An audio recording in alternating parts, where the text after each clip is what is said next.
आणि त्यानंतर आपले जे काही प्रश्न असतील तर आपण बोला. हा चालेल.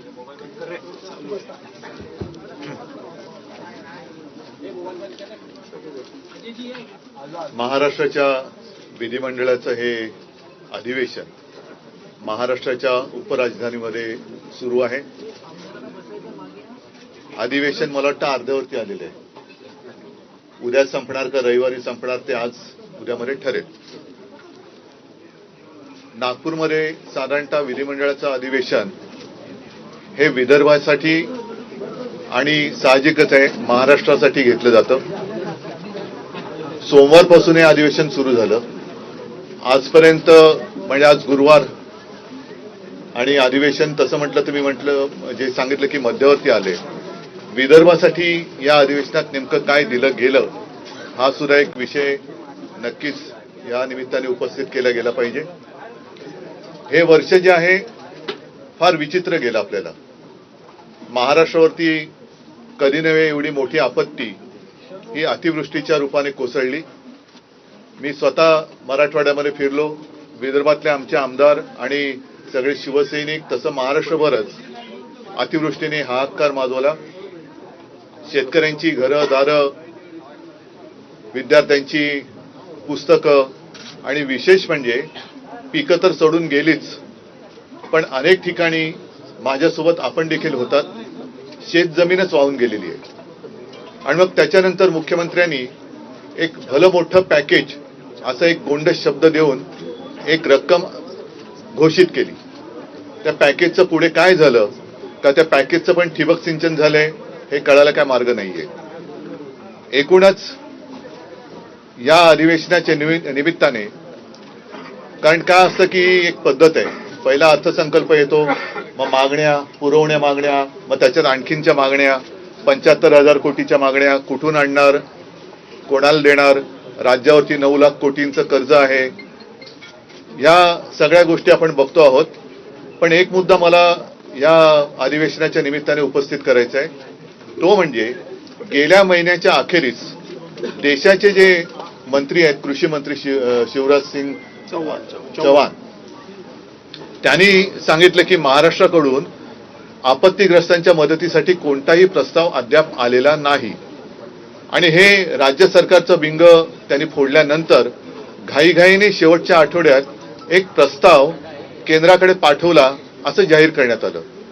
आम्हाला आता जाणून घ्यायचंय की हा नेमका प्रस्ताव काय गेलेला आहे, किती रकमेचा गेलेला आहे, त्यातून कोणाला मदत होणार आहे. राज्य सरकारला मी पण आहेच विधिमंडळामध्ये, आपण भाग पडलं पाहिजे की हा राज्याच्या मदतीसाठी जर का आपण प्रस्ताव पाठवला असेल तर तो पटलावरती ठेवला गेला पाहिजे.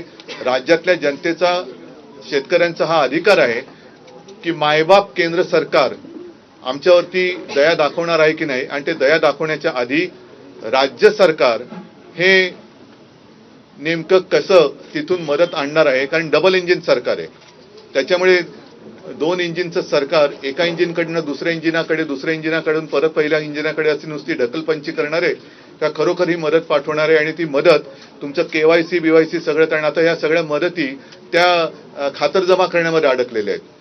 म्हणजे पीक विम्याची सुद्धा तुम्हाला कल्पना आहे की ती जी काय मदत व्हायला पाहिजे ती मदत करण्याचे ते जे ट्रिगर होते तेच काढून घेतले गेले. त्याच्यामुळे मदतीची थट्टा झालेली आहे. 1 रुपयाचा पीक विमा, 6 रुपयाचा पीक विमा, 21 रुपये असे चेक आलेले आहेत.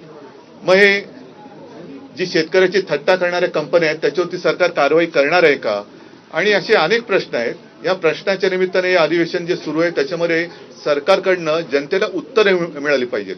कारण प्रश्न विचारले जातात, व्यथा मांडल्या जातात, राज्याच्या किंवा जनतेची गाऱ्हाणी इकडे मांडली जातात, पण नुसती वेळ मारून नेली जाते. हा आतापर्यंतचा अनुभव आहे. त्याच्यामुळे या अधिवेशनात याच्यावरती काय उत्तर मिळते आणि कार्यवाही दोन्ही काय होणार आहे त्याच्याकडे सगळ्यांचं लक्ष आहे. आणखीन अनेक विषय आहेत, पण पहिलं आपण जर काही प्रश्न असतील तर विचार, मी त्याच्यावरती बोलतो. विरोधी पक्ष नेता नाहीये, घटनात्मक अधिकार मात्र अद्याप दिला गेला नाही, नियुक्ती करण्यात आली नाही विरोधी पक्ष. मी हे तुम्हाला का बोलायला सांगितलं, कारण हे प्रश्न तुम्ही जे विचारणार आहात तेच प्रश्न जनतेच्या मनात आहेत.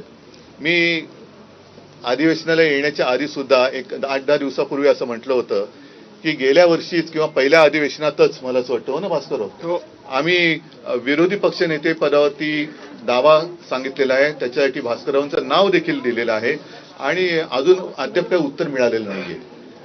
त्याच्याबद्दल तो खरंच नियम आहे की नाही हे सुद्धा कागदावरती कळू शकेल, पण नियम असला काय आणि नसला काय, जर नियम असला तरी आणि नसला तरी उपमुख्यमंत्री पद हे संविधानिक नसलेलं पद हे एक नव्हे तर दोन दोन जे सरकार निर्माण करू शकतं ते विरोधी पक्षनेते पद द्यायला घाबरतंय का, हा एक मोठा विषय. म्हणजे कोणाला तुम्ही घाबरताय?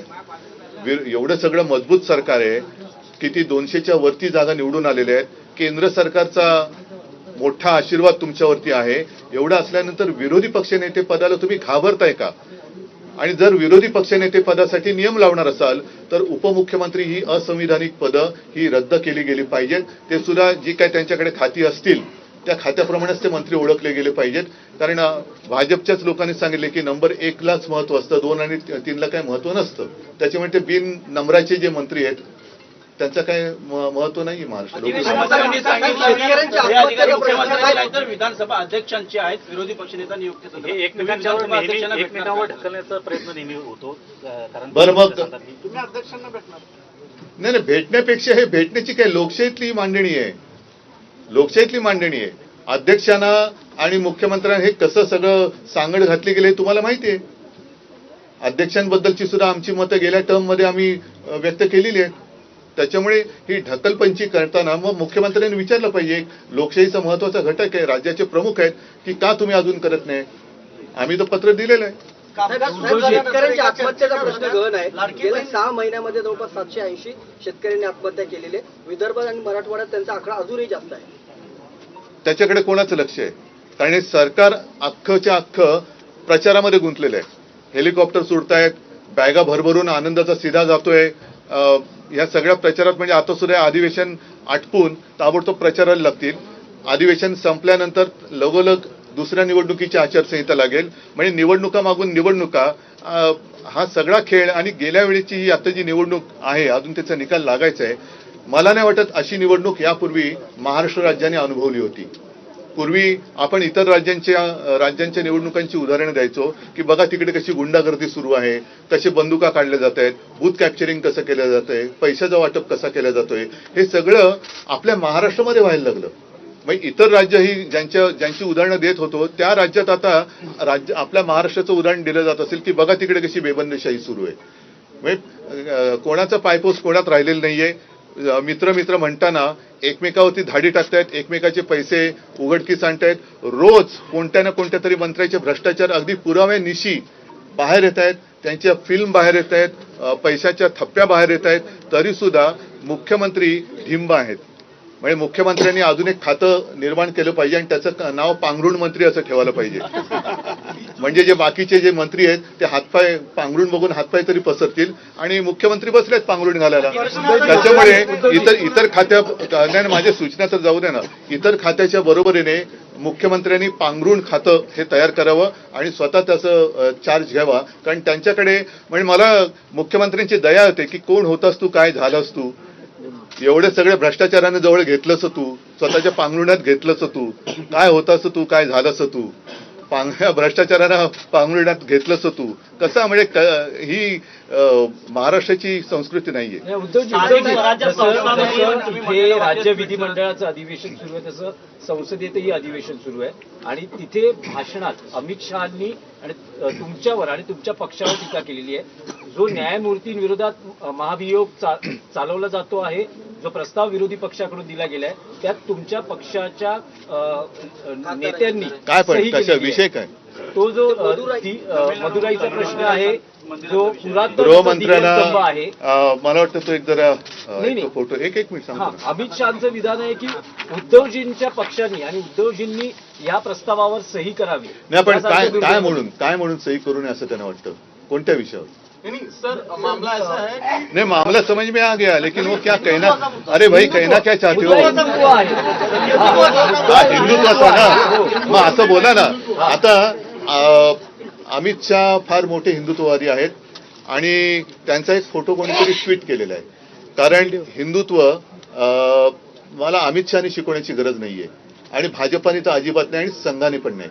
तूर्त काय झालेलं आहे की गेले 2-3 दिवस लोकसभेच्या म्हणजे संसदेच्या अधिवेशनामध्ये वंदे मातरम या विषयावरती चर्चा किंवा बहस, एखाद्या राष्ट्रात राष्ट्रगीतावरनं बहस कशी काय होऊ शकते आणि इतक्या वर्षानंतर ह्यांना अचानक वंदे मातरम का आठवलं? आपला देश त्या वंदे मातरमला 150 वर्ष झाली आणि भाजपचं वंदे मातरम हे फक्त 1 डे मातरम आहे, एका दिवसासाठी आहे 1 डे मातरम, कारण बाकीच्या वेळेला त्यांना त्याची काही पडलेली नाहीये. भारतात काय चाललेलं आहे, वंदे मातरम म्हणताना माझी माता किती दुःखात आहे याच्याकडे त्यांचं लक्ष नाही. पण हिंदुत्वावरनं आम्हाला अमित शहा जे विचारतायत त्या अमित शहाना मला प्रश्न विचारायचा तुमच्या सगळ्यांच्या माध्यमातून की तुमच्या मंत्रिमंडळात गोमांस खाणारे मंत्री आहेत आणि ते सांगतात की मी गोमांस खातो, कोण मला अडवतोय बघतो. आणि एवढंच नाहीये तर हा एक फोटो आहे 9 डिसेंबरचा, तो ते जे मंत्री आहेत मी गोमांस खातो कोण मला अडवते, त्यांचं नाव आहे किरण रिजिजू. त्यांच्याबरोबर अमित शहा जेवतायत. आता त्यांच्या थाळीत आणि यांच्या थाळीत काय आहे मला माहिती नाही, पण अमित शहाना जर हिंमत असेल, माझ्या हिंदुत्वावरती त्यांना शंका घ्यायची असेल तर पहिलं रिजिजूंना त्यांनी मंत्रिमंडळातून काढलं पाहिजे, कारण रिजिजू गोमांस खाता ते स्वतः ते बोललेले आहेत.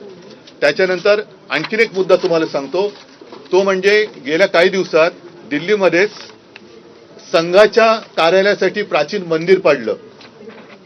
ही एक बातमी जोरात चालली. मी त्याच्यावरती काय भाष्य केलं नव्हतं, पण अमित शहाना मला विचारायचंय की हे मंदिर पाडताना संघाच्या कार्यालयासाठी तुम्ही मंदिर पाडून तिकडे संघाचं कार्यालय उभारताय.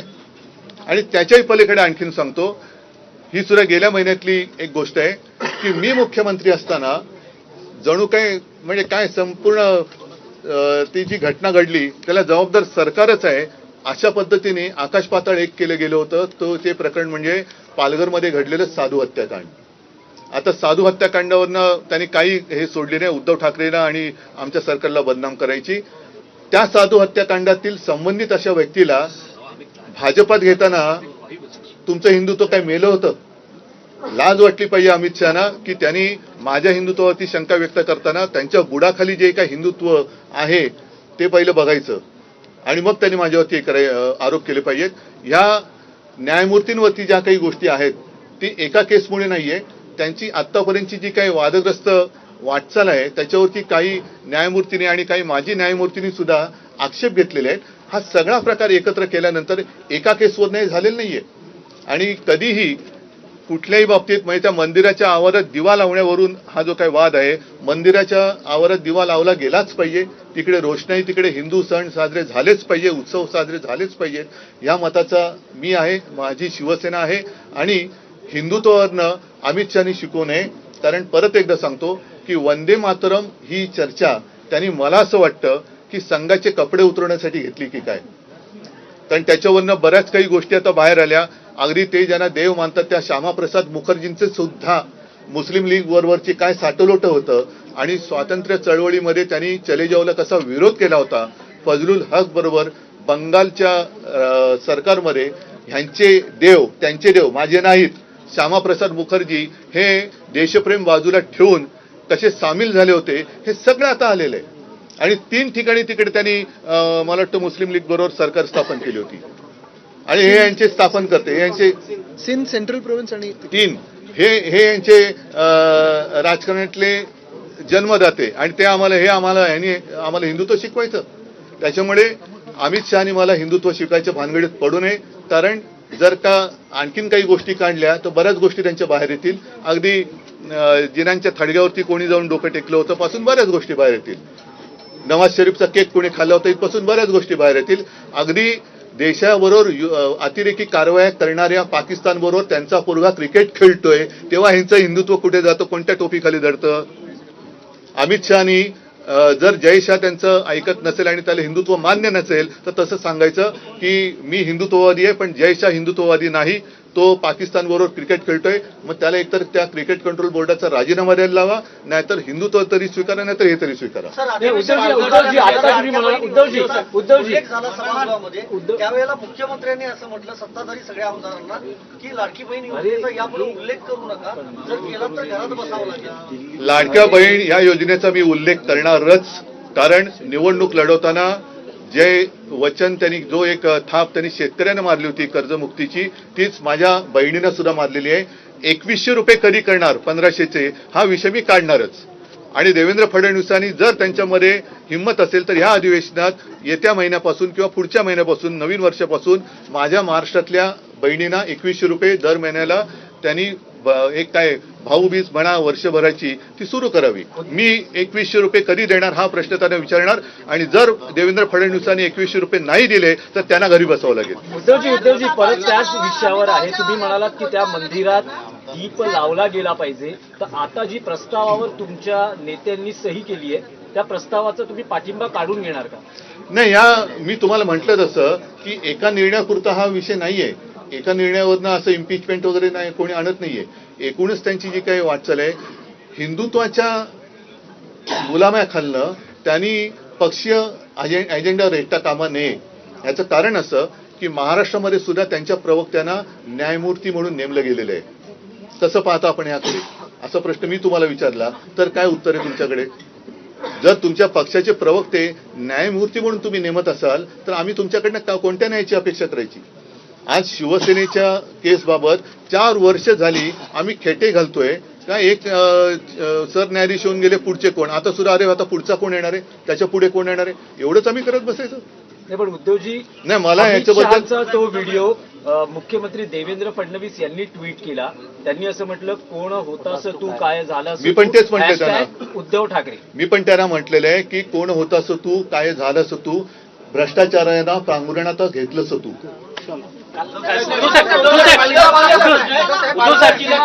ग्रामपंचायतीमध्ये गुजरात राज्याने घुसखोरी केलेली आहे. सीमावाद तिथे देखील शिकायला गुजरात महाराष्ट्र सीमावाद हा अमित शहाचं मी जे बोललो ना अॅनाकोंडा, हा अॅनाकोंडा आता मुंबई गिळायच्या दिशेने वाटचाल करायला लागलेला आहे. आणि त्यांनी एक पाऊल पुढे टाकून माझ्या महाराष्ट्राच्या राज्यातल्या गावांवरती जसं अरुणाचलवरती चीन हक्क सांगतोय तसं गुजरात हा माझ्या महाराष्ट्राच्या खेड्यांवरती हक्क सांगतोय.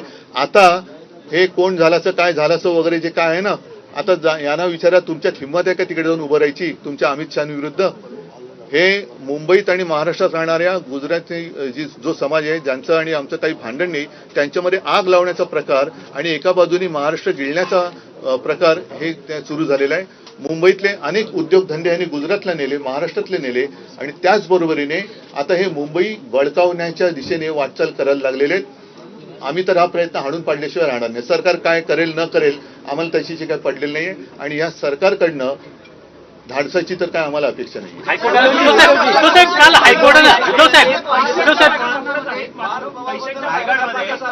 चौकशी होत नाहीये, मात्र या पैशांच्या बॅगा ज्या सापडत आहेत त्याच्यात जे पैसे सापडत आहेत ते बिझनेससाठी असतील, व्यवसायासाठी असतील अशी कारणं सत्ताधारी देतात, मात्र चौकशी होत नाहीये सगळ्याची. अंबादास दानवेंनी 3 व्हिडिओ म्हणूनच मी म्हटलं ना की आणखीन एक खातं निर्माण करावं, पांघरुण खातं. आणि त्याचं कारण हेच क्लीन चिट देत आहेत, हेच क्लीन चिट देत आहेत. स्वतःच आरोप करायचे, स्वतःच क्लीन चिट द्यायचे. म्हणजे साधू हत्याकांडातल्या आरोप ज्यांच्यावरती केले त्यांना पक्षात घेतात, हे यांचं हिंदुत्व. दुवा जमीन व्यवहार प्रकरणात काल हायकोर्टानं राज्य सरकारला फटकारलेला आहे आणि त्यामध्ये म्हटलेलं आहे की अजित पवार यांचा मुलगा पार्थ पवारवर गुन्हा का दाखल केला जात नाही या प्रकरणामध्ये. मी न्यायालय या विषयावरती काहीच बोलायचं आधी सोडून दिलेलं आहे. अतिवृष्टीच्या काळात 100 कोटी रुपये सीएम फंडामध्ये जमा झाले होते, मात्र त्यातून 70-80 लाखच शेतकऱ्यांना देण्यात आले. काय अतिवृष्टीच्या हजारच शेतकऱ्यांना वाटप करण्यात आलं. अतिवृष्टीच्या काळात 100 कोटी. ठीक आहे, तुम्ही शेतकऱ्यात जाऊन त्यांना म्हणून मी पण येतो, तुम्ही पण या आणि शेतकरी कोणाला प्रेमाने मिठी मारतो ते शेतकऱ्याला कळू दे. या अधिवेशनामध्ये कुठलेही डिक्लेअर केले नाही. सोयाबीन आणि कापसाला भाव शेतकऱ्यांना हे देण्यात येत नाही असंही त्यांनी म्हणजे बोललेले नाही. एवढ्या मोठ्या अधिवेशनामध्ये मी तोच अधिवेशन होते. आणि दुसरं महागाई आणि बेरोजगारी भरपूर आहे, ते महागाई सुद्धा वाढत झाली आणि बेरोजगार आहेतच असते.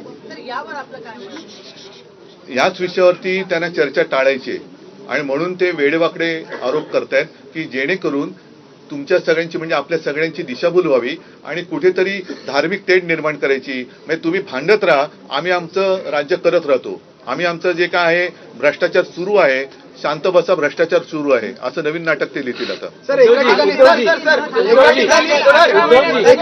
एका ठिकाणी सरकार असं म्हणतंय की आम्ही शेतकऱ्यांना कोट्यवधीची मदत करतोय, पण काही अशी लेखी उत्तरामध्ये सरकारने स्वतः उत्तरं दिलेली आहेत की अनेक योजनांचे पैसे जे आहेत ते ई-केवायसी मुळे रखडलेले आहेत. मी तोच विषय घेतला ना.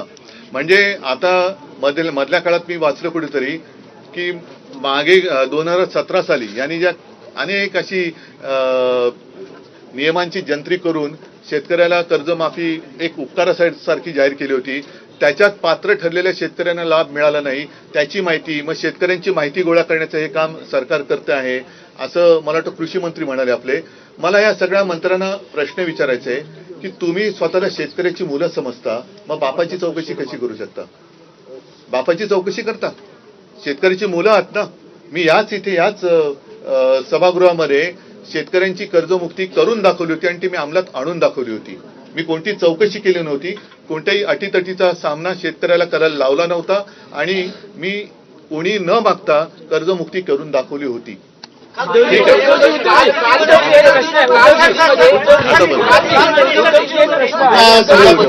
मनापासून आभार आणि शिवसेनेचे विधान परिषद विधानसभेच्या सगळ्या आमदारांना माननीय पक्षप्रमुख उद्धवजी ठाकरे साहेब इलेक्शनला संध्याकाळी 7 वाजता भेटतील. आमदारांना फक्त आमदार आणि